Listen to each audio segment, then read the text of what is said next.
So hello guys, कितना अच्छा हो कि हमारी जो विशेष है सब आसानी से पूरी हो जाए और हमें उसके लिए कुछ करना ही ना पड़े। सो आज मैं ऐसा ही एक मूवी द रूम लाया हूँ जो 2019 में रिलीज हुई थी, जिसमें एक कपल ऐसे ही एक घर में अपनी लालच की वजह से फंस जाते हैं और उसका मैं हिंदी शॉर्ट एक्सप्लेनेशन लाया हूँ जो एक मिस्ट्री थ्रिलर मूवी है। इस मूवी की IMDb रेटिंग 6 और मैं आपको हाईली रिकमेंड करता हूँ कि आप इस मूवी को एक बार जरूर देखना।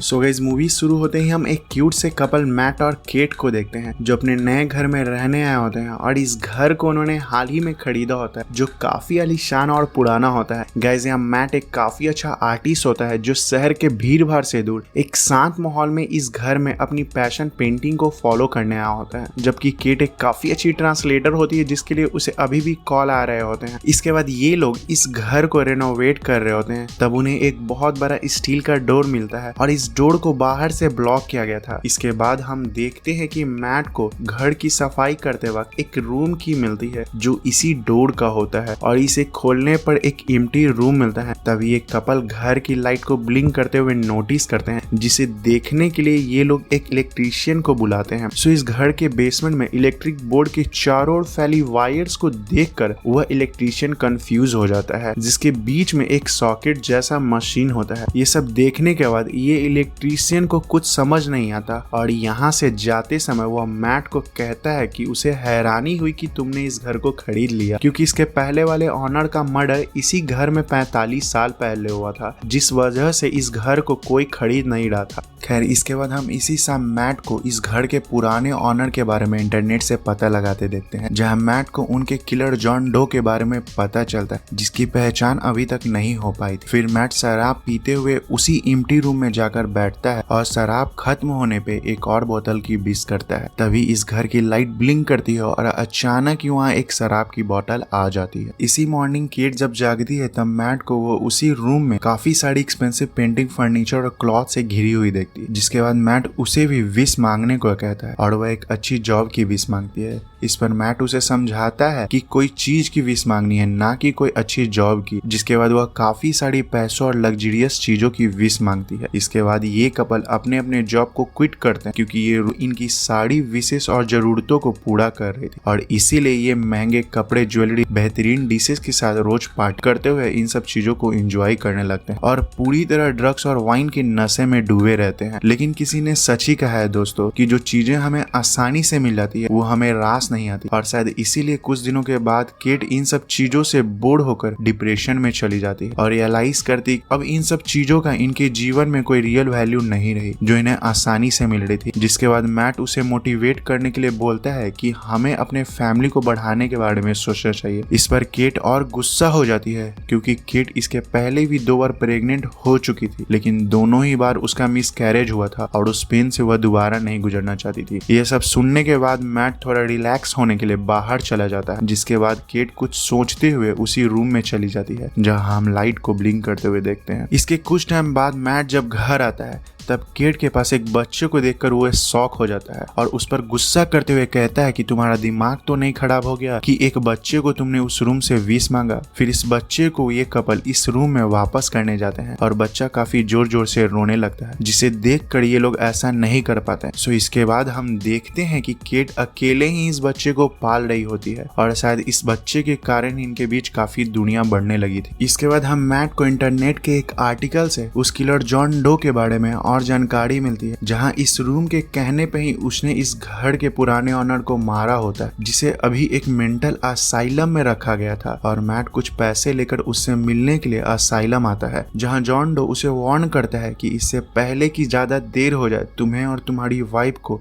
इस घर को छोड़ना होगा और इस रूम के बारे में भूल जाना होगा। जहां हम देखते हैं कि इनके बीच हुई कन्वर्सेशन से जॉन डो ये समझ जाता है कि ये कपल अब इस घर में फंस चुके हैं और इस घर को छोड़ नहीं सकते, जिसके बाद वो एक क्रीपी स्माइल देता है। इसके बाद मैट यहाँ से निकलता है और रास्ते में अपनी कार में पेट्रोल भराने लगता है। जब वह पैसा देने के लिए पॉकेट में हाथ डालता है तब उसे पैसों की जगह सिर्फ राख मिलती है, जिसके बाद वह घर आकर उस रूम में विश के पैसों को बाहर फेंक कर देखता है और इस चीज को वह एक अपनी पेंटिंग के साथ भी करके देखता है, जिसका आधा हिस्सा घर के बाहर जाते ही राख बनकर नष्ट हो जाता है। जिसे समझने के लिए वो अपनी घर के फ्लोर और दीवारों को तोड़कर देखने लगता कि आखिर ये काम काम कैसे करती है। तब उसे पता चलता है कि उसका ये पूरा घर ही इन वायर से बना है जो एक 3D प्रिंटर या होलोग्राम के जैसा काम करता है, और जो चीज इस रूम से मांगी गई है अगर वो इस घर के बाहर जाएगी तब उसकी एजिंग होने लगेगी और राख बनकर नष्ट हो जाएगी। मैट को जब ये रियलाइज होता है तभी किट उस बच्चे को थोड़ी फ्रेश एयर देने के लिए बाहर ले जाने लगती है। मैट उसे बाहर जाने से मना करता है लेकिन वो इसे इग्नोर करती है और बाहर जाते ही चिल्लाने लगती है और मैट को हेल्प के लिए बुलाती है, जिसे सुनकर मैट अपने इमोशन को थोड़ी देर के लिए कंट्रोल करने की कोशिश करता है लेकिन वो ऐसा नहीं कर पाता। फिर वो बाहर जाकर इस बच्चे को घर में लेकर आता है। सो यहाँ पे गाइस हम इस बच्चे को देखते हैं जो कुछ ही पल में काफी बड़ा हो चुका, जो देखने से हमें 7-8 साल का एक इनोसेंट लड़का लगता है। इसके कुछ दिन बाद हम देखते हैं कि इस बच्चे सेन के कारण ये क्यूट से कपल अब अलग अलग रह रहे होते हैं, जहाँ केट अकेले ही इस बच्चे को पाल रही होती है, जिसके कारण वो काफी परेशान रहने लगी थी और शायद इसी कारण वो इस बच्चे को भी प्रॉपर डिसिप्लिन में नहीं रख पा रही थी। साथ ही सेन बाहर ना जाए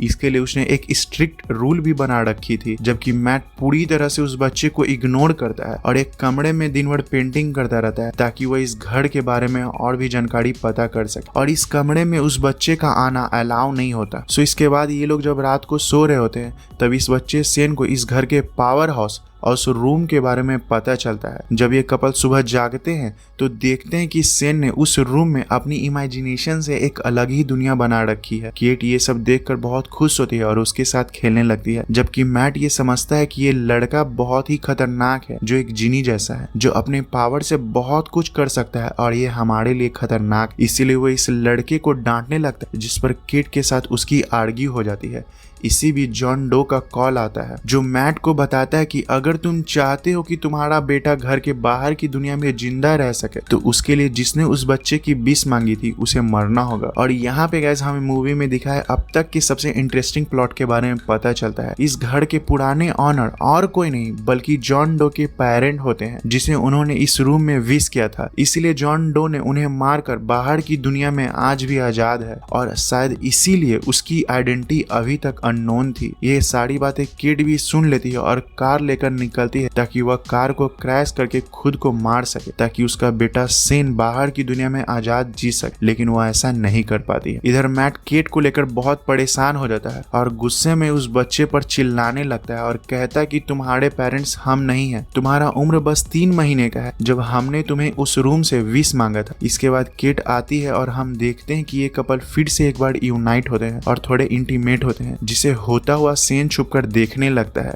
अगली सुबह ये कपल जब डोर की आवाज सुनकर जागते हैं तब यह देखते हैं कि सेन ने बाहर जाकर अपनी उम्र बढ़ा ली है और अब एक यंग बॉय बन चुका है, जिसकी उम्र तो बढ़ी थी लेकिन दिमाग अभी भी एक बच्चे जैसा होता है। जिसके बाद वह लड़का मैट के ही गन से उन्हें डराने के लिए गोली चलाता है। तभी केट उसे डिस्ट्रैक्ट करने के लिए उसके पास जाकर प्रॉमिस करने लगती है कि हम हमेशा तुम्हारे साथ रहेंगे। तभी मैट उस पर अटैक करता है, जिसके कारण केट किसी चीज से टकरा कर बेहोश हो जाती है और ये दोनों लड़ने लगते हैं। सो इसके बाद हम देखते हैं कि केट जब जागती है तब मैट उसके सामने होता है, जो उसे बताता है कि उसने उस लड़के सेन को मार दिया है। जिसके कुछ देर रोने के बाद वो अपने इमोशन को कंट्रोल करती है। इसके कुछ टाइम बाद हम देखते हैं कि मैट उसके साथ जबरदस्ती करने की कोशिश करने लगता है और बातों ही बातों में वे ये समझ जाती है कि ये लड़का मैट नहीं बल्कि सेन है, जो उसके साथ जबरदस्ती करने की कोशिश कर रहा है और वो इसे पीछे हटाने के लिए धक्का देती है, लेकिन सेन उसे ओवर पावर करके उसका रेप करता है। सो इधर दूसरी ओर हम रियल मैट को देखते हैं, जो जागते ही इन्हें ढूंढने लगता है और उस रूम के पास जाता है जिसे सेन ने अंदर से लॉक कर दिया था। जिसके बाद मैट उस रूम के दीवार को